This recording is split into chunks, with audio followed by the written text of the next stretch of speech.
if you don't know African American history, you really do not know American history. That's all it is. Say that one more time, I'm going to just say in it case people didn't again. catch that, If you because don't that's know so African important. American history, you do not know American history. There is no American history without African American history. So it's great that we have Black History Month, but really every month is Black History Month. This would not be this country without the Black people who have been here since before the beginning, since before the Mayflower. Yeah. Good evening and welcome to Cambridge Forum. I'm Anissa Durham. I'm an award-winning independent healthcare journalist and today's guest moderator for Cambridge Forum.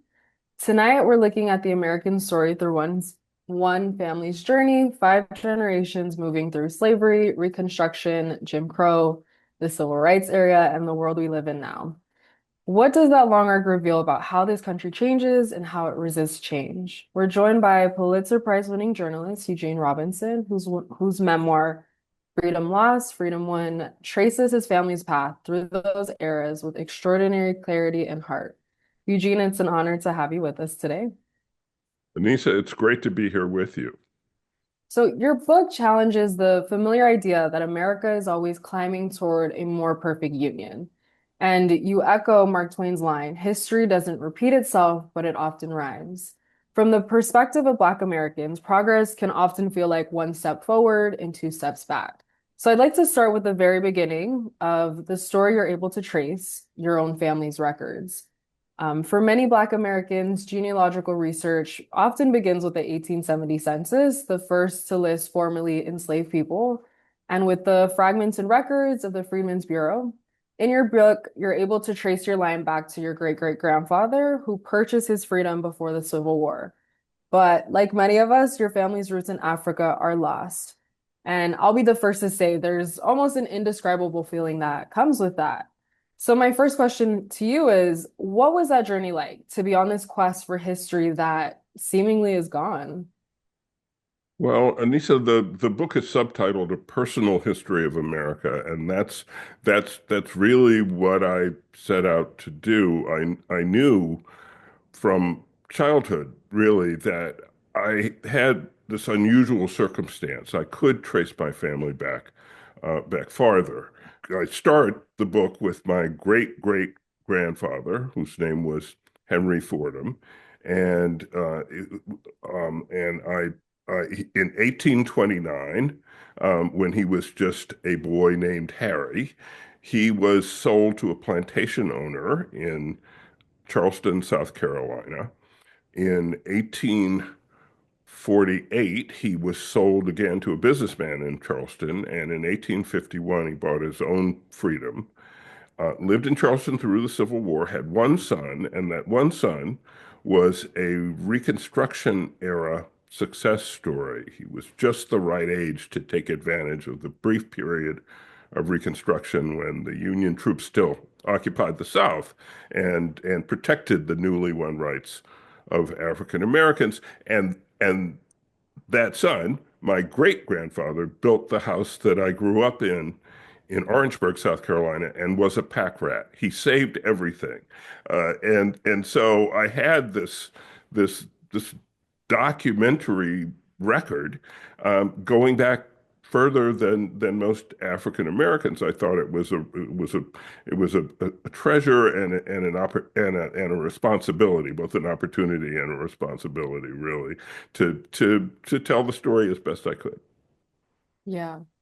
Yeah, thank you for sharing. I'll just in a little bit about my own family history. My father grew up in Jacksonville, Florida, and there's a lot about that side of the family that I don't know. And I'm curious for you, you're going on this quest, you're looking through these records, these documents.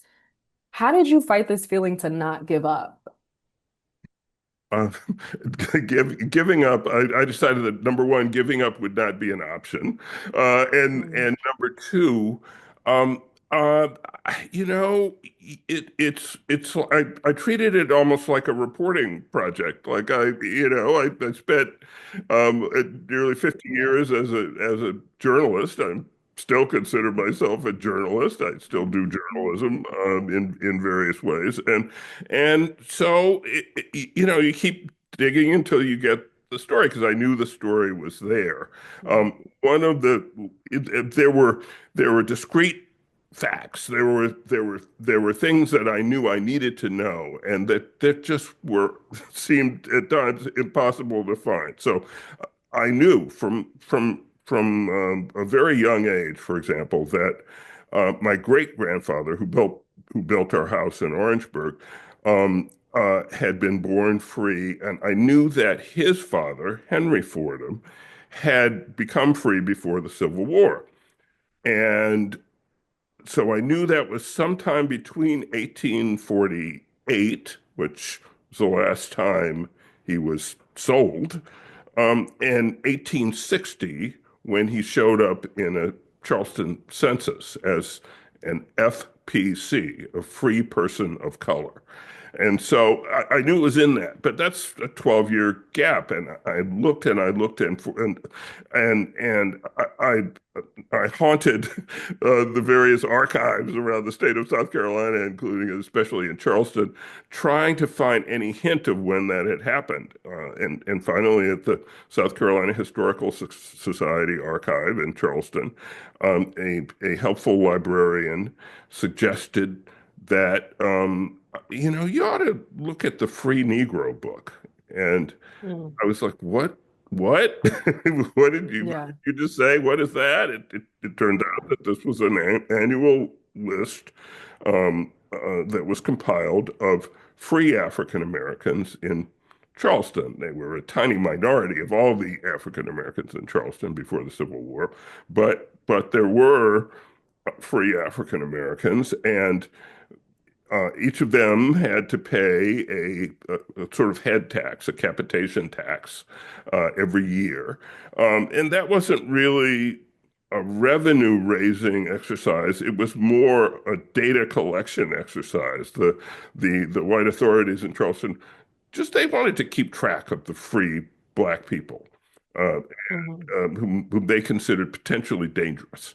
And so I was able, it's now, the Free Negro book is now on microfilm, and I could go year by year by year. And finally, I found my great great grandfather, Henry Fordham, showing up for the first time in 1851. So, aha, I had him. But that just took, months and months and so many trips and to the library. When I finally found him, I let out this yell almost. I said, yes. And I'm in the middle of a library that's very hushed. And Yeah. it was embarrassing, but it was extremely joyous to get just that one Yeah. tidbit of information.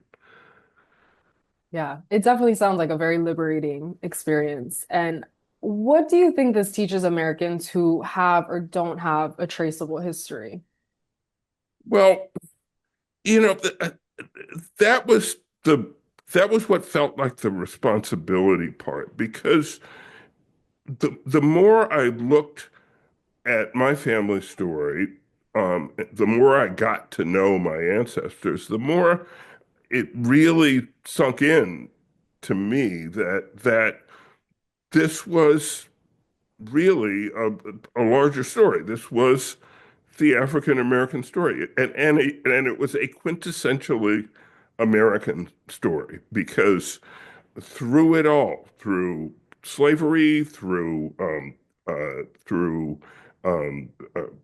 Civil War, Reconstruction, Jim Crow, Civil Rights Movement, through it all, the only thing my ancestors wanted was what every American has wanted a chance at the American dream. All they wanted was the Mm. freedom and opportunity that is promised by the Declaration of Independence and the Constitution. And, um, uh, it was, as you said, it was two steps forward, three steps back, three steps forward, two steps back. It was not a direct line, but the motivation and the quest and the determination were quintessentially American. And speaking of that freedom, you wrote a lot about Major Fordham's life and how he was forced to essentially teeter between the possibilities that briefly opened after the Civil War, during Reconstruction, and the systemic efforts to shut those possibilities down. What does his experience reveal about how quickly opportunity can be withdrawn? And how do you think Black families have been able to adapt when the legal and social landscape has shifted beneath them? Well, that's the cycle that just jumped out at me as I investigated the story and as I came forward in time.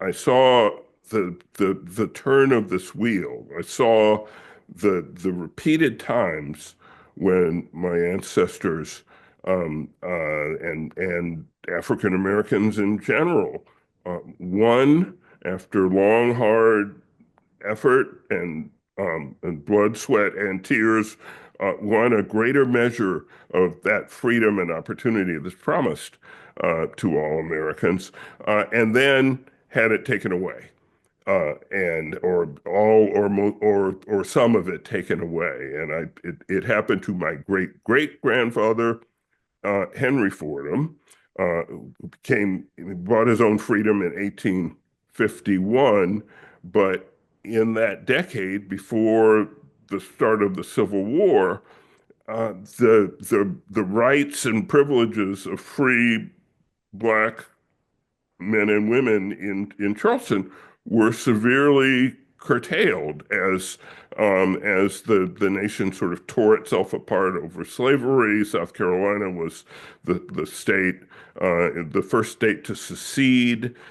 There were debates in the state legislature about whether there should any longer be such a thing as a free African American, and whether free black people should just be all seized and sent back into slavery. And some hundreds, perhaps, of free black men and women just left Charleston during that period and went north. Um, some who didn't, who weren't able to produce the proper papers were actually were seized and sent into and re-enslaved. And so that was like the first turn of the wheel that I saw. And then, of course, um, there was Reconstruction followed by Jim Crow, and you referred to Major Fordham. That was my great grandfather, Henry Fordham's son, Major John Hammond Fordham.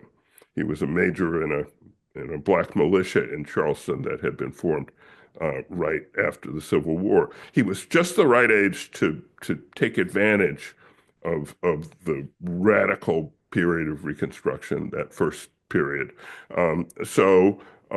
He was born in 1856, so he would have been 9 when the Civil War ended. In 1868, he went to the first accredited secondary school for African Americans in Charleston, the Avery Institute. He became a lawyer. He became very active and later very prominent in the South Carolina Republican Party. He had uh, in addition to his law practice, he had a federal job in the customs and tax part of the government. And and he moved the family to inland to Orangeburg, and was, he was very much on the rise. And he bought some land, he built our house, um, but by the 1890s, um, Jim Crow was being the hammer of Jim Crow was coming down. Mhm. The decisive moment was actually 1877 when the Union troops that had been occupying the South were withdrawn as a result of a compromise over the disputed 1876 presidential election. Um, so the election was solved, but at the expense of the rights of African Americans in the South, and white Southerners were once again allowed to disenfranchise African Americans and to relegate them once again to at best second class citizenship. And I could see this in the the documents my great grandfather left behind. I could see um, looking at his bank records, the years in which he had prospered, then it had leveled off, and then and then he wasn't doing as well, and his income diminished, and his possibilities diminished. His horizons were foreshortened, and so I saw this pattern happening again and again. I saw it happen to African Americans who served abroad, as in the world wars, for example, as a great uncle of mine did in World War One, and as my father and uncles on that side of the family did in World War Two, and they were given responsibility, they were given a measure of power, albeit in the segregated armed forces, Right. but still. Um, uh, and and then went back to their communities after the wars, and the hammer came down again. They were reminded um, violently that no, you're not equal. No, you don't have these rights that you temporarily had while you were serving your country. And so that's the way progress has been. It helped me doing that, helped me understand uh, today, really, it helped me understand, for example, how the election and re-election of the first African American president could be immediately followed by the election of Donald Trump and the election of a president whose whose whole premise was make America great again. In other words, make it like it was. Make it, which Yeah. means a different thing for Black people. Do you see these modern curriculum wars as just the latest effort to suppress our agency? I do. I do. I see them as, frankly, infuriating. I see them as, um, ultimately ineffectual. I mean, because no one is actually going to erase our history. Our history is our history, but Right. it makes me angry, as few things do, um, in part because people who don't know our history don't know American history, and people don't.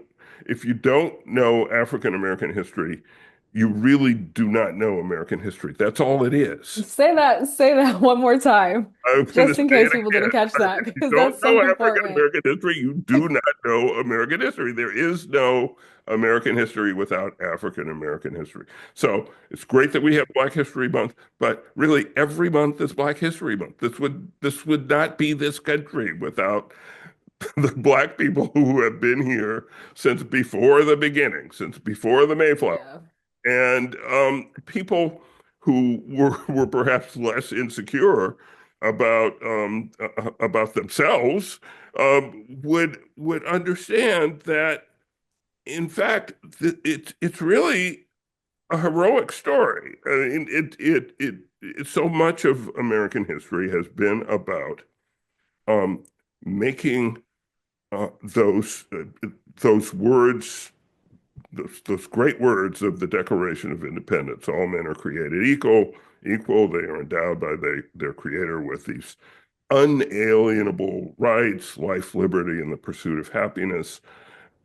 Making those words apply to all, which they didn't at first. Um, but undeniably, they do apply to more people now than they did before. And uh, Mhm. that's a story that I think every American should want to know and want to tell. My late wife, Avis, was a collector of African American historical documents and artifacts. And one of the first things she collected was the record of the sale of a Negro girl and her son in Rhode Island. And it took place in 1776. And years ago, we lent this document to a traveling exhibition. And this is before the African American Museum here in Washington opened. We lent this document and to an exhibition that hung it next to an original copy of the Declaration of Independence, because there you had those two events in 1776. You had Thomas Jefferson writing those great words, and you had a young woman and her son being sold. And that's the gap that American history has been trying to close. And I, it just it floors me that people don't understand what an epic story this is. And we do have a question from the audience. It says, first, I applaud your tenacity, passion, and courage in researching your ancestors and producing a great work. Was there ever a time when anger or despair set in during your process due to some of the revelations you unearthed? And I will add, what did you do with that anger? Because I'm sure it was there. Well, yes, there were times when um, there were times of enormous anger, and where you have to like get up and maybe take a walk around the block and refocus a bit. When the day that I found the actual documents in which my great great grandfather recording his sale in 1829 and 1848, and I knew those dates, but I hadn't seen the actual document when I found them. That was that was a day. That was a day that it just it's hard to believe. When I learned about some of about the Red Summer of 1919, the year after World War I ended, and this was just a gap in my own knowledge. I didn't know that as the context was the Great Migration was on. African Americans had moved north to the cities and had taken the jobs had taken jobs in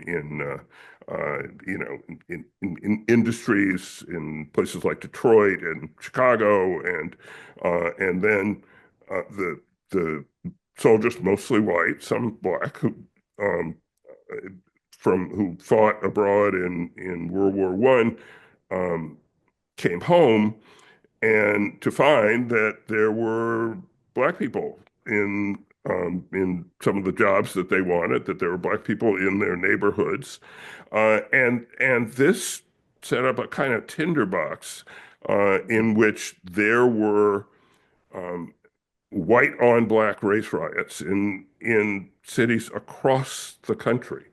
And that's something I really didn't know about, but certainly didn't know much about. But the more I researched that and found there were literally hundreds of these riots, some of them just attacks on African Americans, including one in Arkansas in which perhaps several hundred just innocent black farmers were killed.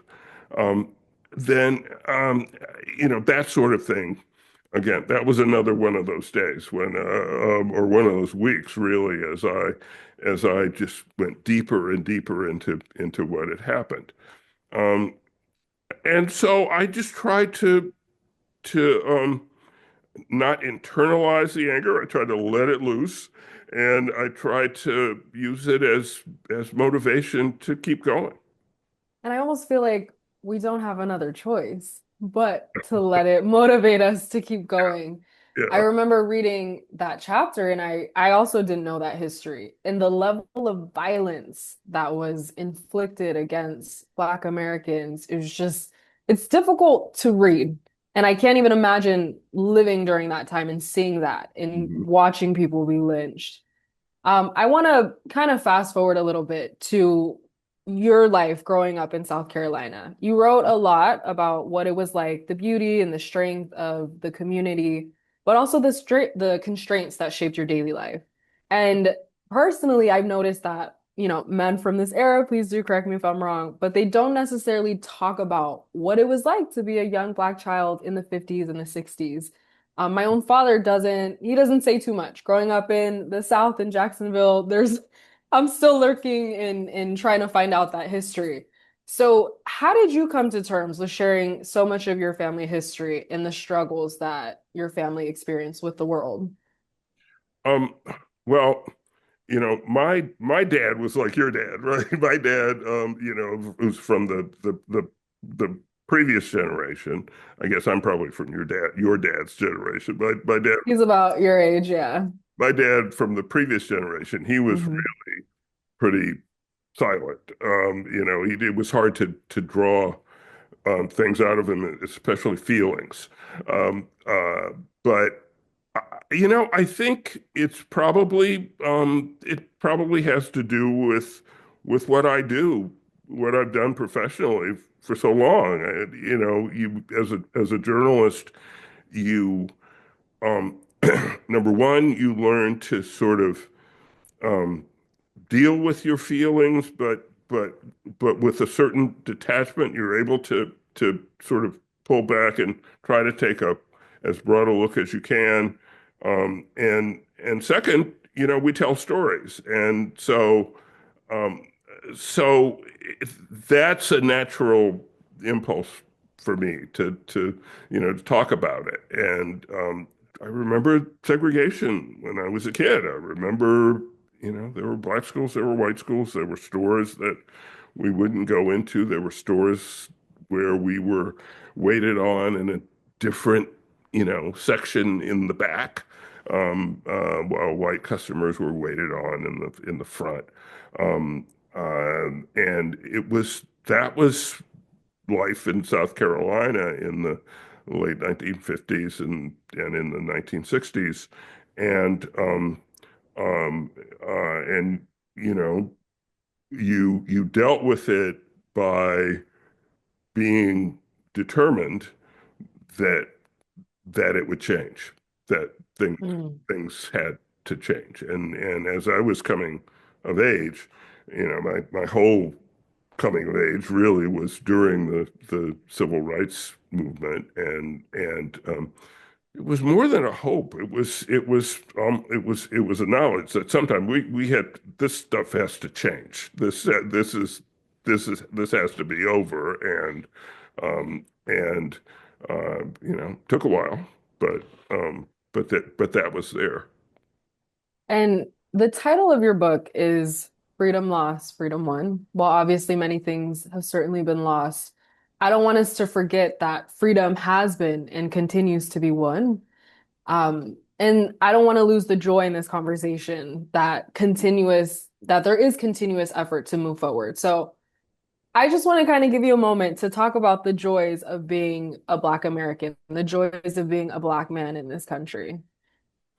It is a joyous thing. It's certainly joyous to me. When I think of what Orangeburg, South Carolina was like when I was a kid, and I look at what it's like now, uh,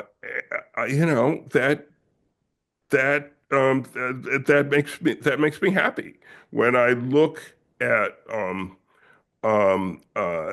it is just undeniable that we have made extraordinary progress despite despite the efforts of some who would like it to be otherwise, um, and uh, and also that African Americans are now hold some positions of authority in throughout society um, that give us a kind of platform and a kind of power that previous generations did not have, and that makes me happy and gives me strength. For example, there were um, well, like a career like I had at the Washington Post,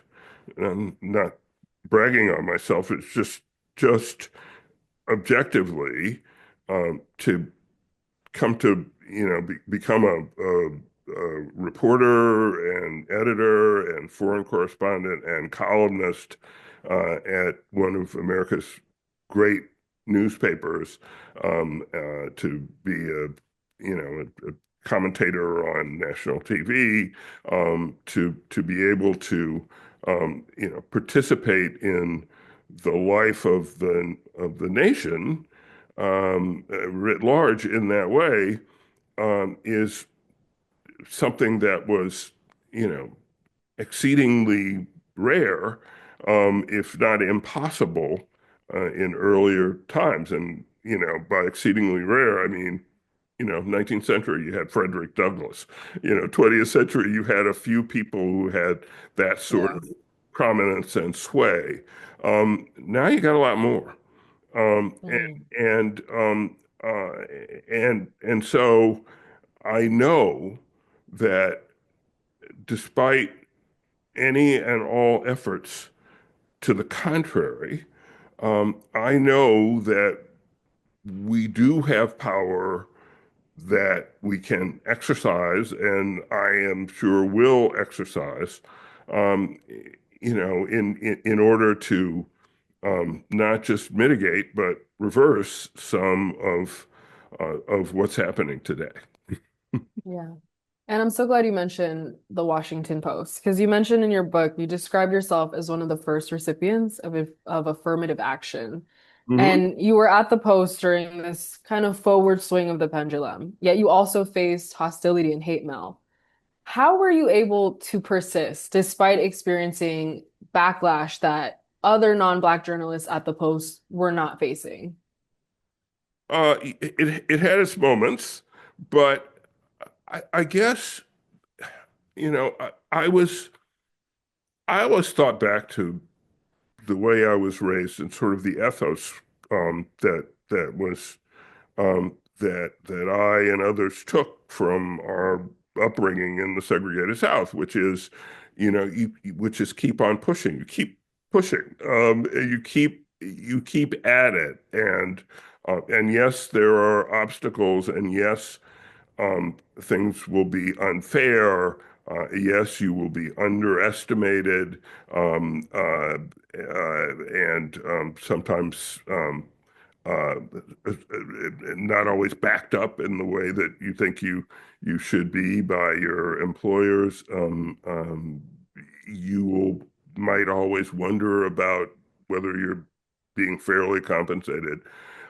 But I guess I was raised with the attitude of I don't care what they're thinking. You know, I'm going to I'm going to do this so well that they just don't have a choice. I'm going to Mm. do what I need to do, and Yeah. they're just going to have to deal with it. And I remember when I started writing my column, which is in 2005, and I wrote something. I think it was probably something about President George W. Bush, and it probably had to do with the Iraq War, which our editorial board was supporting, but I thought was insane. And it must have been a particularly gonzo column because my mother called me and said, "Well, you know, when they run you out of town, You can always come home. In the meantime, you keep Oh, going, you know, and that was so that was kind of the kind I got a lot of encouragement from yeah. Pope. Yeah. Selfishly, I have another question because I'm about 5 years into my career as a journalist, and I'm having a lot of these conversations with other young reporters, like, how do we continue? Uh, And so, from someone that's been in the industry for decades, what advice would you have for other young journalists or other young people trying to make a change in their communities or their industry? I'll try to give you actual advice that might be, you know, the first thing is please try to develop as thick a skin as you can, right? Um, uh, because it will sometimes be unfair. It will, you will sometimes be underestimated, um, uh, looked past. You won't always be heard when you do speak up, but speak up. You know, say what you need to say, and tell the truth, and um, uh, and think of it as you know their essentially their problem, not yours. And you know, this is a difficult time for anybody coming into journalism just because it things are so unsettled. Um, you know, look at what just happened to my former newspaper, the Washington Yeah. Post, you know the last round of most recent round of layoffs laid off 35 to 40% of the journalists at the paper. It's been they weren't cuts, they were amputations of entire staffs. And if you look at the numbers, you know, who got the worst of it? It was the journalists of color. And you know, kind of on the, you know, sometimes it's on the sort of last hired, first fired principle. Sometimes it's um, there's no real justification for it, but that's what has happened. And you know, people who've been trying to collect the numbers say the pattern is clear. And so it's that's difficult to fight against because it's difficult for the journalism job market to absorb all these people.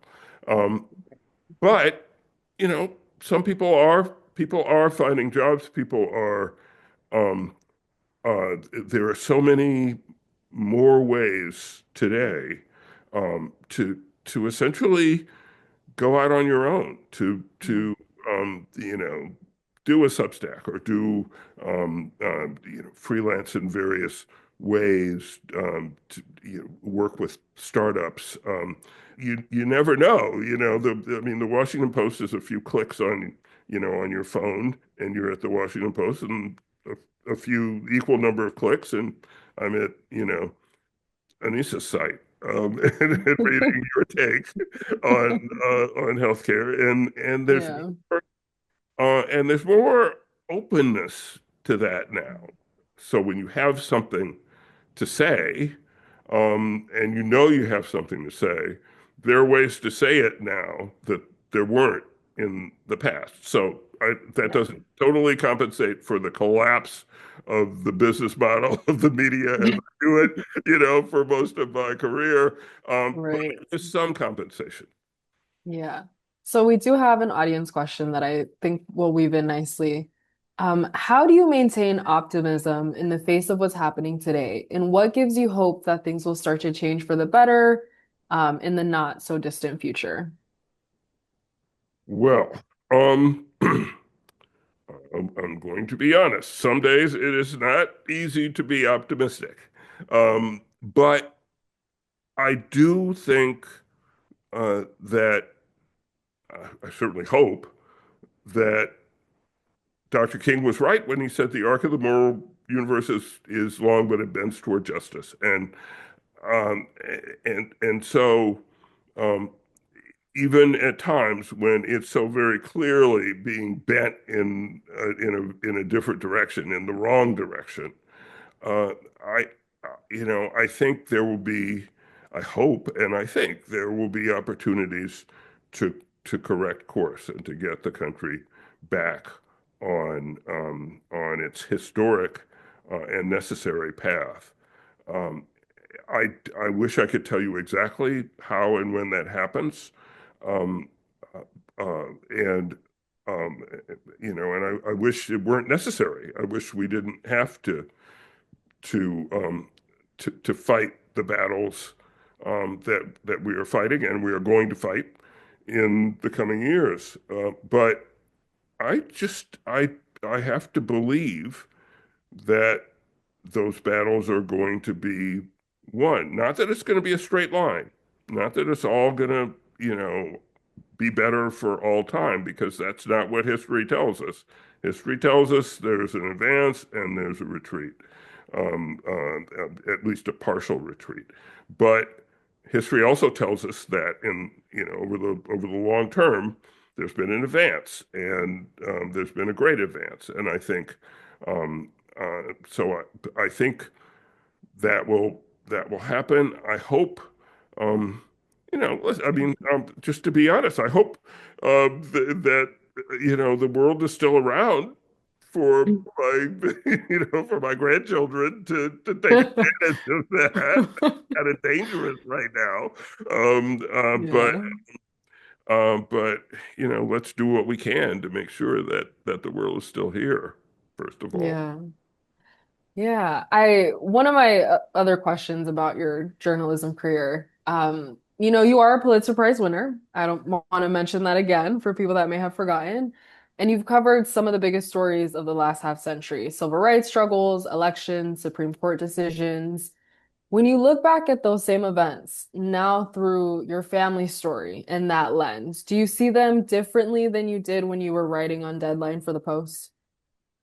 Yeah, I think I do. I mean, I see, number one, what historians do is hard, because it's hard to, take in these long periods of time and try to make sense of them and the whole context. But I think I do, after doing this book, I tend to, I tend to look at things a bit differently. Um, probably just an example. I mean, the Pulitzer Prize was awarded for columns that I wrote about President Barack Obama's campaign, his presidential campaign in 2008, and I the last of those columns that I wrote, that you submit a submission in the commentary category is 10 columns, and so the 10th and last was the column I wrote after election day, the day after election day, 2008. Um, and and in the last paragraph, I said, now I know what it felt like to some people when Ronald Reagan said it's morning again in America, and the sunlight feels warm on my face, and Mm. this incredible thing had happened. I mean, the United States had elected an African American as president, and something I hadn't even thought about before Obama, simply because if I had thought about it, I would have assumed it wouldn't happen in my lifetime. And here it had happened. And I think, like a lot of people, I won't speak for a lot of people, I'll just speak for myself, that I was not under the illusion that America had entered some sort of um, post-racial status or situation. I didn't believe in that, so I didn't. People, asked me about that at the time, and I said, no, don't go that far. That hasn't happened. Believe me. Um, Yeah. but I did think, because I guess it was true that this was just an enormous historic step. I did not think that um, that Obama's 8 years in the presidency would immediately be followed by a revisionist, revanchist movement, a MAGA movement, headed by President Trump, that would seek to reverse gains. I didn't think that it would happen that fast. I didn't think, and not so fast and furious. I didn't see that. I certainly see that now that I've been through the history. Um, I'm much less surprised. I'm less Mm, surprised at the speed and the vehemence of this reaction. Um, and um, and I think I have a better understanding too of, the difficulties that we all will have, but not the impossibility, because it's not mm, impossibility. The difficulties we will have, the struggle we will have, to retake that ground, to get past this this retrenchment, this movement backwards. It's a struggle, but we can do it. It's been done before. right. And kind of like what we mentioned at the outset, it seems like there's two steps forward, three Yeah. steps back. And you were, I'm old enough, obviously, to vote during that time. I was a child, so I wasn't, able to vote for Obama. But I know for my dad, it was a very liberating experience to see the first Black president. And then, fast forward, we have, well, now the second term of this current president. And even, many Americans participated in the 2020 protests after the murder of George Floyd. We're Mm, seeing voting rights and abortion bans that are leading the news. yeah. We're in 20, it's 2026. A lot of people feel very dismayed by what they're seeing. So Mhm. for yourself and this huge accomplishment, this book that you just wrote, how does your family history help you to resist the temptation either to despair or to treat the current moment as totally unprecedented? Um, Well, I know it's not totally unprecedented because I've seen those periods of taking back, those periods of yeah, you think you won this, but you don't have it. We're going to take it back. I've seen that before. Um, and I get angry. I'm dismayed. I am, but, um, uh, but I don't. I'm not tempted to think that where the United States is right now is where it will be for all time.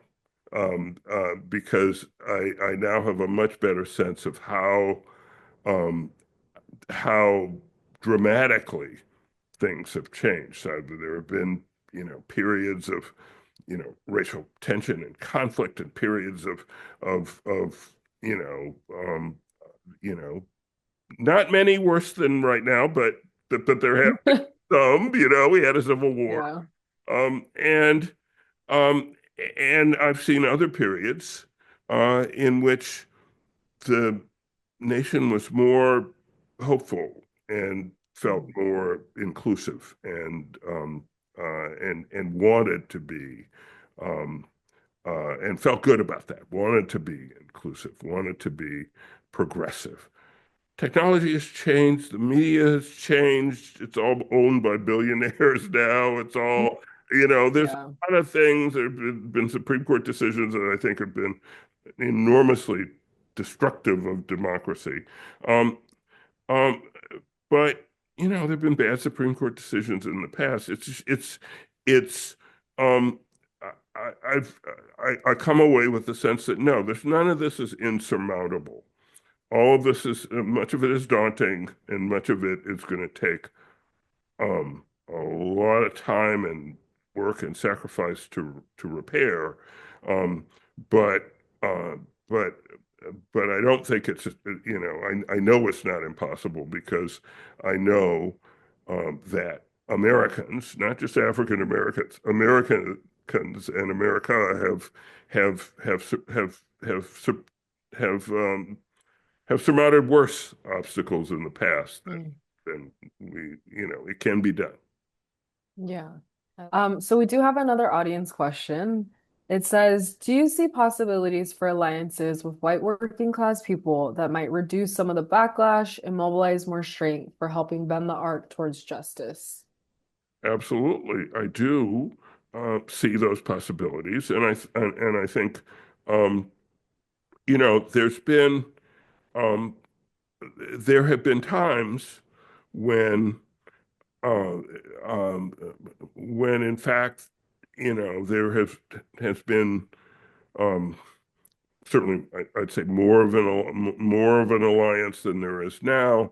Um, what makes people vote and act the way they do? If it were only economic self-interest, um, I think it would be easier to form those alliances.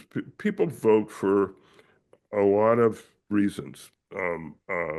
You know, you could say they're cultural, you could say they're racial, you could say they're people, I think, have a lot of things on their mind, different things on their minds when they vote. And I would argue that white working class Americans have for a long time voted against their self-interest. And but I, I'm not a white working class American, so and there are white working class Americans um, who feel that no, that they're not voting against their economic self-interest, or that even if they suffer economically, it's for what to them is a greater benefit. I think people have to talk to each other, and um, there are issues on which there's like, people can't come together, like the Epstein files, for example. Right? This is Yeah. which is kind of a clue. I mean, maybe the way to try to forge those alliances is not around tax rates and and job losses and that sort of. Maybe it's other things that that are more common interests and passions and maybe that's the way to start. Yeah. And as you mentioned, for Americans who are already voting and they're reading and they're engaged, who, don't necessarily need to be convinced that racism exists, what do you think responsibility looks like now? Responsibility looks a lot like resistance in many of its in um, given the fact that that word can mean different things to different people. Um, Responsibility looks first and foremost like awareness, understanding, paying attention. Doesn't mean everybody should sit around and watch cable news all day. Please don't do that because that's self-harm, right? Seriously, I mean, I tell people, even though I appear often on MS Now, yeah, please watch occasionally. Be informed, understand what's going on, but don't subject yourself to this 24 hours a day. You know, vote. Uh, um, vote for candidates who understand the country the way you do and who want to fight for the country to move in the directions um, you want it to move. Um, Vote for measures or for candidates who will in office take measures to ensure that we can vote, to ensure Right. that we have a free and fair midterm election, and that we have a free and fair presidential election in 2028.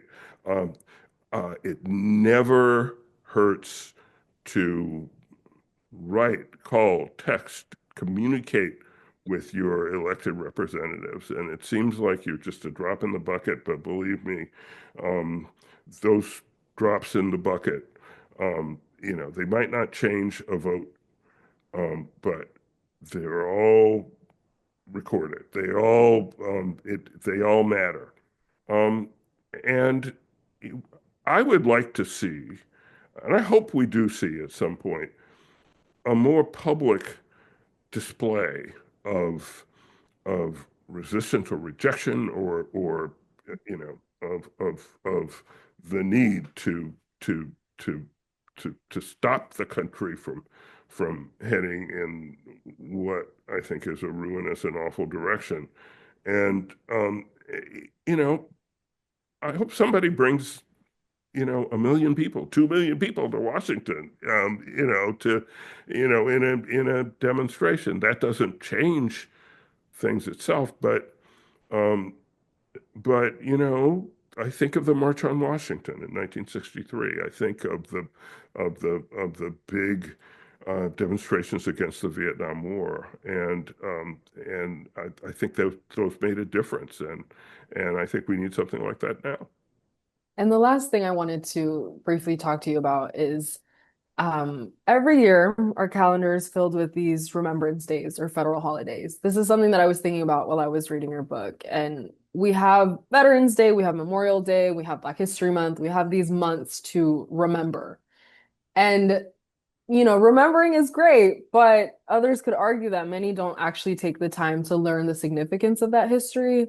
So, my final question to you is, how can this audience use their power to promote progress beyond just remembering history? This audience can be active. This audience can support with their labor and with their hard work and with their money, candidates who with whom we would agree, and who are going to work to change things. This audience can um, uh, I was talking to a group of African Americans the other day about, okay, if they're not going to teach our history in the right way in schools, then we're gonna have to do it. We'll do it in churches. We'll do it, in structured ways outside of the schools. But we're going to do it. We're going to make sure it gets done. Um, uh, and um, and make some noise. This audience Mhm. can make some noise. It is um, no one should get the impression that everyone is happy with or okay with the way the country is going right now.